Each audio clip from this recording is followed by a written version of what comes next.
हर आत्मा मौत के बाद शांति पाती है, लेकिन कुछ आत्माएं वापस लौटती हैं और वो जब वापस लौटती हैं तो सिर्फ बदला लेने के लिए।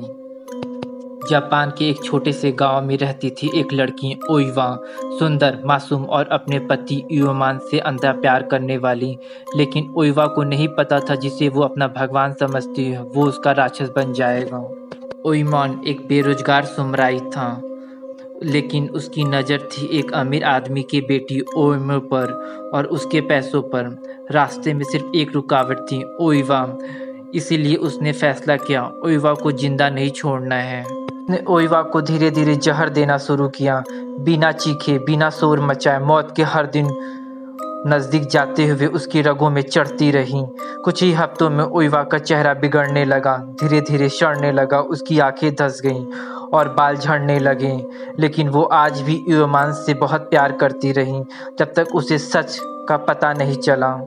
जिस दिन ओइवा को सब सच पता चला, उसने खुद को मार डाला। लेकिन उसकी मौत से ज़्यादा डरावना था उसका वापस आना, क्योंकि वो अब एक आत्मा नहीं, एक श्राप बन चुकी थी। इयोमान ने जब ओइमा से शादी की तो ओइमा को शादी की रात जब उसने अपने आप को आईने में खुद को देखा तो उसे ओइवा की सड़ी हुई शक्ल दिखी और वो यह सब देखकर डर गई और चीख मार मार कर मर गई। इयोमान हर रात ओइवा की हंसी सुनता था, कभी उसकी लाश को चलते हुए देखता, कभी उसकी आंखों को पलकों के पीछे महसूस करता और अंत में उसने भी अपनी जान गंवा दी। लेकिन ओइवा की आत्मा अब भी भटक रही थी।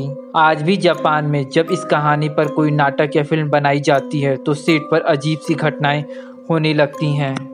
इसीलिए वहाँ के कलाकार पहले ही माफ़ी मांगते हैं ओइवा से, क्योंकि वो अब भी देख रही है, वो अब भी जिंदा है, आईनों में, परछाइयों में और कहानियों में।